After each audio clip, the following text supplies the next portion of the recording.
अस्सलामुअलैकुम व्यूअर्स। इस वीडियो में हम एडजेक्टिव्स के यूज़ के हवाले से एक प्रैक्टिस एक्सरसाइज को सॉल्व करने की कोशिश करेंगे।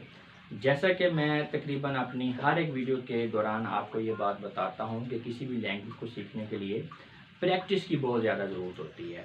आप लैंग्वेज को सीखने के लिए जितनी ज़्यादा प्रैक्टिस करें उतना ही आपके लिए बेहतर है। इसीलिए हमारे चैनल के ऊपर स्टडी करवाने का तरीकाकार ये है कि जब भी हम किसी टॉपिक को कवर करवाते हैं, उसको पढ़ाते हैं, तो उसके बाद हम उस टॉपिक से रिलेटेड जो है एक या एक से ज़्यादा वीडियोस को ज़रूर देते हैं। तो इससे जो है स्टूडेंट्स को डुअल बेनिफिट होता है। एक तो उनको प्रैक्टिस मटेरियल अवेलेबल हो जाता है और दूसरा चूँकि जो हर प्रैक्टिस एक्सरसाइज वो सॉल्व होती है, तो इसलिए वो अपनी एवेल्यूएशन भी कर सकते हैं अपने आंसर्स को यहाँ पे दिए हुए आंसर्स के साथ टैली करके। तो अगर तो रिज़ल्ट अच्छा आ रहा है तो उसका मतलब है टॉपिक ठीक तरह से समझ आया है, लेकिन अगर रिज़ल्ट पुअर है तो इसका मतलब है टॉपिक को रिपीट करने की ज़रूरत है। तो इस तरह से ज़्यादा अच्छी तैयारी होती है, ज़्यादा बेटर जो है वो अंडरस्टैंडिंग डेवलप होती है। लेकिन जब तक आपकी वैल्यूएशन या असेसमेंट नहीं होगी, आप नहीं ये तय कर सकते कि आपको उस टॉपिक के ऊपर जो आपने पढ़ा है आपको उसके ऊपर कमेंट जो है वो हासिल हो सकती है। तो अब हम चूँकि स्टडी किया है हमने इस एक्सरसाइज से पहले, बेसिकली ये 3 एक्सरसाइजेज हैं। तो इनसे पहले हमने एडजेक्टिव को समझा है, उसके इंट्रोडक्शन को, उसकी डिफरेंट काइंड्स को। फिर काइंड्स के बाद हमने जो है उन काइंड्स को आइडेंटिफाई करने के लिए प्रैक्टिस एक्सरसाइजेज भी दी हैं। उसके बाद हमने फॉर्मेशन ऑफ एडजेक्टिव का टॉपिक पढ़ा है, एडजेक्टिव के यूज़ के हवाले से हमने स्टडी की है। तो अब उसके बाद हमने अब ये 3 प्रैक्टिस एक्सरसाइजेज दी हैं। इससे एक तो आपने जो पढ़ा है प्रैक्टिस करने का आपको मौका मिलेगा, दूसरा आपकी सेल्फ एवेल्यूएशन भी हो जाएगी कि आपको टॉपिक कितना समझ आया। और इसमें हमने 3 एक्सरसाइजेस क्यों दी हैं, उसकी वजह ये है कि देखें, आपने जब टॉपिक को पढ़ा तो पहली एक्सरसाइज पे आप आए, आपने उसको सॉल्व किया, अपने रिजल्ट अपने आंसर्स को यहाँ पे दिए हुए आंसर्स का टैली किया, आपका रिजल्ट अच्छा आया, एक आध गलती है, इसका मतलब है टॉपिक क्लियर है। आप पहले से दूसरी एक्सरसाइज पे चले गए, उसमें भी रिजल्ट सेटिस्फैक्ट्री है तो तीसरी में चले गए, और अगर उसमें भी सेटिस्फैक्ट्री है रिजल्ट तो इसका मतलब है आपका टॉपिक क्लियर है। लेकिन पहली एक्सरसाइज में आपका रिजल्ट पुअर है तो इसका मतलब है आप टॉपिक को रिपीट करेंगे। इसका मतलब अब जब आपकी पूरी अंडरस्टैंडिंग या कॉन्सेप्ट क्लियर नहीं है, जब आप रिपीट करेंगे उसके बाद दोबारा आपको वैल्यूएशन की ज़रूरत है कि आपने जब रिपीट किया है तो क्या इंप्रूवमेंट आई है। तो उसके बाद अगर एक ही एक्सरसाइज है दोबारा उसको पढ़ेंगे, उसी एक्सरसाइज को करेंगे तो प्रॉपर वैल्यूएशन नहीं हो सकेगी, क्योंकि आपने पहले उसको सॉल्व किया हुआ है।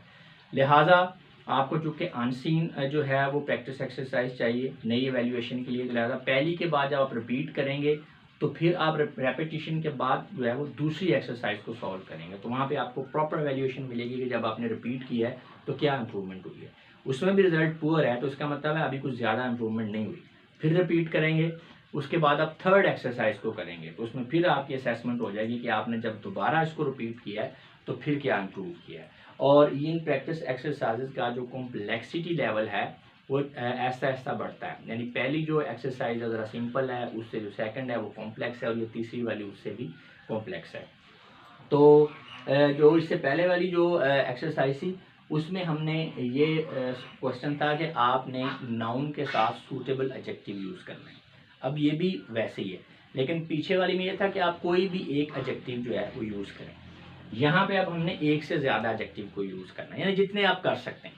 तो जब आप किसी नाउन के साथ जो है वो एडजेक्टिव को यूज़ करेंगे और आपका वो यूज़ ठीक है तो उसका मतलब है आपको एडजेक्टिव का टॉपिक समझ में आ गया है। डिफरेंट वर्ड्स आपने जितने ज़्यादा लगा रहे हैं इसका मतलब है आपको टॉपिक जो है, एक आध तो चलो तुक्का भी लग जाता है ना आपका, जब आप ज़्यादा एडजेक्टिव्स लगा रहे हैं इसका मतलब टॉपिक की आपको पूरी समझ आ गई। ठीक है, तो अब एडजेक्टिव यानी हमारे पास ये नाउन्स हैं, उनके साथ हमने ऐसे वर्ड्स लगाने हैं जो कि इस नाउन को मॉडिफाई करें, क्वालिफाई करें, इसके मीनिंग के अंदर चेंज लेकर आएँ, इसके अंदर आप कह लें मीनिंग के अंदर एडिशन कर दें, तो हमारे चूँकि एडजेक्टिव होंगे तो हमने एक से ज़्यादा यूज़ करना है जितने हम कर सकते हैं। तो मैंने भी कुछ एडजेक्टिव्स यूज़ किए हैं इन नाउन्स के साथ। तो आपने अब इसको सॉल्व एक्सरसाइज को कैसे करना है कि आपने वीडियो को पॉज करना है, इसका स्क्रीनशॉट ले लेना है। वीडियो के स्टार्ट के अंदर ही स्क्रीनशॉट जो है, यानी वीडियो स्टार्ट होती है तो पहले बोर्ड आता है, तो वहाँ पे आप इसका स्क्रीनशॉट ले लें। आपने आंसर्स को नहीं देखना, आपने खुद से जो है पहले इसको सॉल्व करना है। और ये बात भी ध्यान में रखनी है कि यहाँ पे जो मैंने एडजेक्टिव्स दिए हुए हैं ज़रूरी नहीं है कि आपने ये यूज़ करने हैं। ठीक है, ये मैंने एक आपको क्लू दिया है, एक आइडिया दिया है कि इस तरह से एडजेक्टिव्स आप लगा सकते हैं। तो आप अपने एडजेक्टिव्स को यूज़ करते जाएं। अब उसमें कोई वर्ड ऐसा आ जाता है, आपको समझ नहीं आ रही कि इसके साथ एडजेक्टिव कौन सा लगाएं, या आप एक एडजेक्टिव लगाते हैं तो आप कहते हैं यार आप कौन सा लगाऊं, मज़ीद नहीं समझ आ रही, तो फिर आप इन आंसर्स को देख लें, ठीक है ना, ताकि आपको क्लियर हो जाए कि अच्छा इसके साथ ये एडजेक्टिव लगते हैं। तो डिफरेंट भी हो सकते हैं एडजेक्टिव। तो यहाँ पे चूँकि इसमें अब वो मार्क्स वाला चक्कर तो है नहीं कि आपके पास 10 चीज़ें थी, आपके पास 10 आंसर्स थे, आपने टैली किया, इतने मार्क्स आ गए, इतनी गलतियाँ होगी। इसमें जस्ट आपने आइडिया ही लगाना है, यानी ये सारे वर्ड्स हैं, इन सब के साथ आप बड़ा इजीली एडजेक्टिव लगा लेते हैं तो इट्स ओके। लेकिन अगर आप बीच में कहीं फंस जाते हैं कि यार यहाँ पे समझ नहीं आ रही, तो इसका मतलब आप ये ओके नहीं है, थोड़ा बहुत कच्चा है आपको टॉपिक, तो आप यहाँ पे हाँ तो उसको देख लें, एक आध बार हो जाए तो इट्स ओके। लेकिन अगर ज़्यादा दफ़ा ऐसे हो रहा है कि आप फंस रहे हैं, आपको समझ नहीं आ रही कि यार अब इसके साथ कौन सा एडजेक्टिव लगाऊं, तो इसका मतलब है अभी भी आपको टॉपिक को समझने की ज़रूरत है। तो व्यूअर्स, ये 3 प्रैक्टिस एक्सरसाइजेज अब हो गई। इसके बाद डेफिनेटली हम नया टॉपिक जो है वो पोजीशन ऑफ एडजेक्टिव और ऑर्डर ऑफ एडजेक्टिव वगैरह स्टडी करेंगे। प्रैक्टिस आप जितनी करें उतना ही बेहतर है। मैं पूरी कोशिश करता हूँ कि ज़्यादा से ज़्यादा प्रैक्टिस मटेरियल जो है वो अवेलेबल करूँ हर टॉपिक के साथ, लेकिन हर चीज़ की एक लिमिट होती है, बहुत ज़्यादा मैं प्रेजेंट नहीं कर सकता क्योंकि मेरा टॉपिक भी पढ़ाने होते हैं। तो इसलिए मैंने हर वीडियो के एंड पे सजेस्टेड बुक्स की एक लिस्ट दी हुई है, ठीक है। उन बुक्स के अंदर जो है टॉपिक वाइज प्रैक्टिस एक्सरसाइज मौजूद है, तो आप यहाँ पे जो प्रैक्टिस कर लें और उसके बाद आपको मज़ीद अगर ज़रूरत महसूस हो, बल्कि मैं ये सजेस्ट करूँगा कि आपको मज़ीद भी करनी चाहिए प्रैक्टिस, तो आप उन बुक्स को कंसल्ट कर सकते हैं। और वो काफ़ी सारी बुक्स हैं, उनको देख के परेशान नहीं हो जाना, आपको सारी स्टडी करने की या कंसल्ट करने की ज़रूरत नहीं है। वो डिफरेंट ग्रेड्स की बुक्स हैं। ग्रेड से मुराद फ़र्ज़ करें 5th क्लास का स्टूडेंट है, एक 8th क्लास का स्टूडेंट है, मैट्रिक का स्टूडेंट है या ग्रेजुएशन का स्टूडेंट है, तो इनके जो लेवल्स डिफरेंट हैं, इनकी जो इंग्लिश लर्निंग की रिक्वायरमेंट है वो भी डिफरेंट है, तो डिफरेंट कॉम्प्लेक्सिटी लेवल है, तो उसके लिहाज से इनकी बुक्स हैं। तो आपने अपनी सूटेबिलिटी को देखना है कि आपने कौन सी बुक को कंसल्ट करना है। एक वक्त में आपने एक आध बुक या ज़्यादा से ज़्यादा 2 बुक्स को ही कंसल्ट करना है। बहुत ज़्यादा बुक्स का अंबार नहीं लगा लेना, चीज़ों को कॉम्प्लेक्स नहीं करते, सिंपल रखते हैं। और अपनी सूटेबिलिटी जो है बुक की, उसको चेक करने का बेहतर तरीका ये है, बुक स्टॉल पे जाएंगे, सारी बुक्स जो हैं वो निकलवा के एक नज़र उनको देख लें, आपको आइडिया हो जाएगा जो बुक आपको अच्छी लग रही है, जो आप समझते हैं कि ये सही है, सूट कर रही है, तो वो आप ले लें।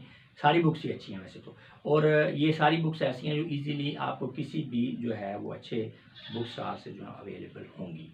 तो व्यूअर्स, आज की जो वीडियो है उसके अंदर इतना ही था। उम्मीद है कि आपको पसंद आई होगी, आपका फ़ायदा भी हुआ होगा। अब मैं आप लोगों से इजाज़त चाहूँगा, अपना बहुत सा ख्याल रखिएगा। आपकी इस बातों का बहुत बहुत शुक्रिया। खुदा हाफिज़।